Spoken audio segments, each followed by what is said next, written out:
कोलकाता से एक बड़ी खबर। वज़ीर आला ममता बनर्जी ने साफ ऐलान किया है कि मगरबी बंगाल में वक्फ तरमीम बिल नाफिज नहीं होगा।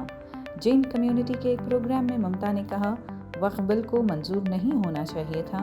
मगरबी बंगाल में 33% अक़लियतें हैं। मैं उनके हुकूक और इमलाक की हिफाजत करूँगी। उन्होंने मज़ीद कहा कि जिस तरह कोई मेरी जायदाद नहीं छीन सकता, इसी तरह मैं भी किसी की जायदाद नहीं छीनने दूँगी। हमारा नारा है कि जियो और जीने दो। ममता ने अपील की कि कुछ लोग आपको भड़काएंगे, लेकिन आप उनकी बातों में न आएं। सबको मिलकर रहना है। तक़सीम की सियासत यहाँ नहीं चलेगी। मुर्शिदाबाद में तशद्दुद का जिक्र करते हुए उन्होंने कहा कि बांग्लादेश की सरहदों पर हालात देखें। इस वक्त ये बिल नहीं लाना चाहिए था, लिहाजा हम सबको मुत्तहिद होकर रहना है।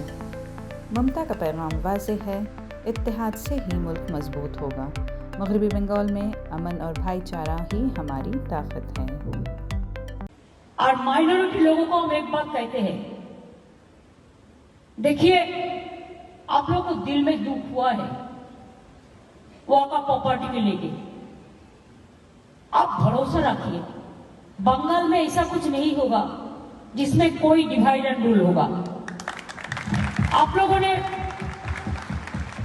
एक मैसेज दीजिए कि सबको एक साथ में रह के बचना है, जियो और जीने दो।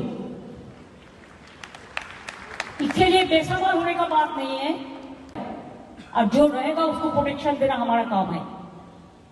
इसी के लिए आप लोगों को भी कोई आप लोगों को भी पॉलिटिकली उस्काता है, provoking that is should assemble and launch a movement.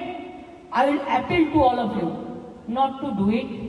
Please remember, when Didi is here, Didi will protect you and your property. Don't distrust. Let us trust each and everybody. If we are together, then we can win everything. We can conquer the world.